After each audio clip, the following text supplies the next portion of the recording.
Pada bab ini saya akan menerangkan tentang pertumbuhan dan perencanaan keuangan jangka panjang. Perencanaan keuangan jangka panjang adalah cara berpikir sistematis tentang masa depan dan antisipasi kemungkinan masalah yang akan timbul. Perencanaan keuangan menetapkan pedoman akan perubahan dan pertumbuhan perusahaan, berkaitan dengan elemen-elemen utama perusahaan, yaitu kebijakan keuangan dan investasi.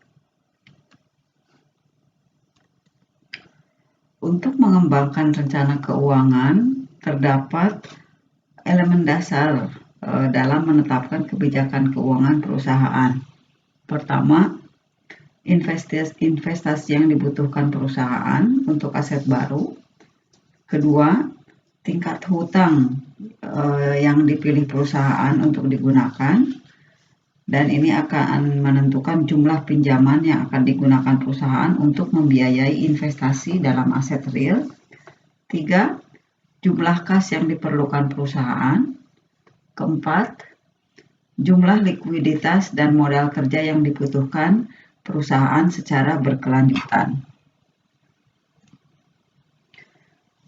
Nah, apakah yang dimaksud dengan perencanaan keuangan? Perencanaan keuangan merumuskan cara untuk mencapai tujuan keuangan di masa depan.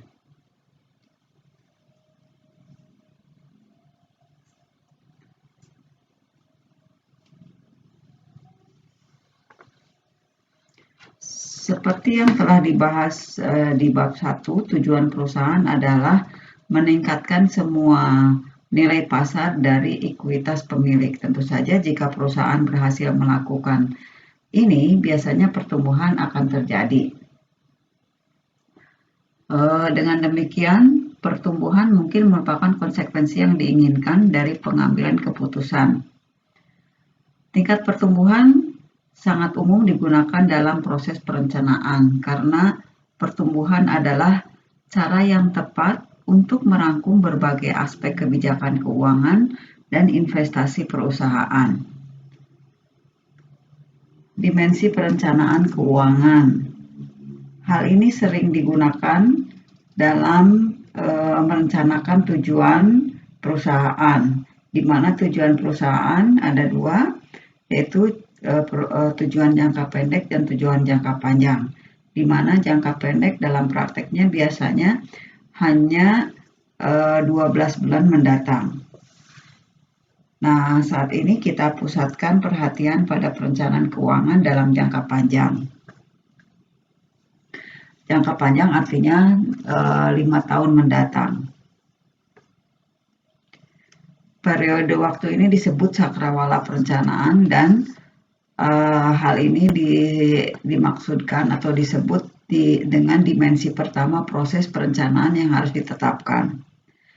Dalam menyusun rencana keuangan, yang semua proyek individu dan investasi perusahaan yang akan dilakukan digabungkan untuk menentukan total investasi yang dibutuhkan. Proses ini disebut dengan agregasi. Nah, tingkat agregasi adalah di mana kedua proses perencanaan itu yang ditentukan.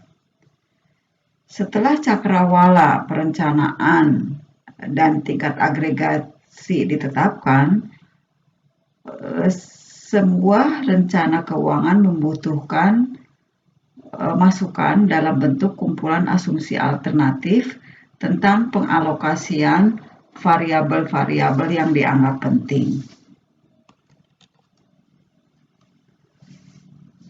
Nah, apa yang dicapai dari perencanaan ini?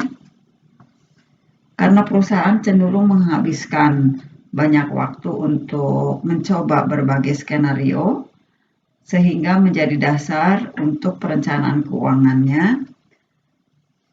Dan pertanyaannya, apakah proses perencanaan tersebut akan sesuai dan selesai? Rencana keuangan harus menjelaskan keterkaitan antara proposal investasi untuk aktivitas operasi perusahaan dan pilihan pembiayaannya. Dengan kata lain, jika perusahaan berencana untuk memperluas dan melakukan investasi dan proyek baru, pembiayaannya berasal dari mana untuk kegiatan ini. Dengan menjelajahi opsi rencana keuangan, memungkinkan perusahaan untuk mengembangkan, menganalisis, dan membandingkan skenario berbeda. Berbagai pilihan investasi dan pembiayaan bisa dieksplorasi, dan pengaruhnya terhadap pemegang saham perusahaan dapat dievaluasi.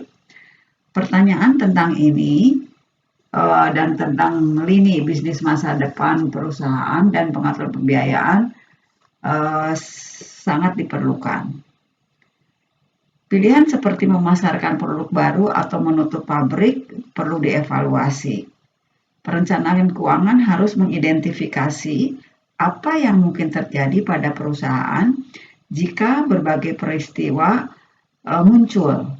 Nah, hal ini dilakukan guna menghindari hal-hal yang tidak diinginkan. Memastikan kelayakan dan konsistensi internal. Perusahaan biasanya akan memiliki banyak tujuan tertentu. Sasaran-sasaran seperti itu mungkin ditulis dalam istilah-istilahnya yang disebut dengan pangsa pasar, laba atas ekuitas, leverage keuangan atau hutang, dan sebagainya. Terkadang keterkaitan antara tujuan dengan aspek bisnis perusahaan ini sulit dilihat. Tidak hanya rencana keuangan yang menjelaskan keterkaitan secara eksplisit, tapi juga memaksakan struktur terpadu untuk memadukan tujuan dan sasaran. Dengan kata lain, perencanaan keuangan adalah salah satu cara untuk memverifikasi bahwa tujuan dan rencana yang dibuat untuk area tertentu dari operasi perusahaan itu layak dan secara internal konsisten. Untuk menghasilkan rencana dan tujuan tersebut, oleh karena itu tujuan harus dimodifikasi dan prioritas harus ditetapkan.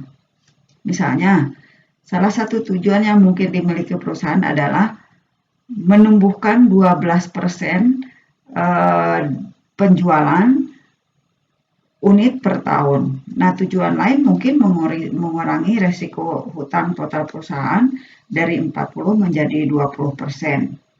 Nah, apakah dua tujuan ini cocok? Bisakah tujuan tersebut dicapai secara bersamaan? Jawabannya mungkin ya, mungkin tidak. Perencanaan keuangan adalah cara untuk mencari tahu apa yang mungkin dan apa yang tidak mungkin dan bagaimana implikasinya. Masa depan pada dasarnya tidak diketahui. Apa yang dapat kita lakukan adalah menetapkan arah yang kita inginkan dan membuat beberapa strategi yang tepat tentang apa yang akan kita lakukan di masa datang. Jika kita melakukan pekerjaan dengan baik, maka otomatis tujuan-tujuan kita mungkin akan bisa tercapai.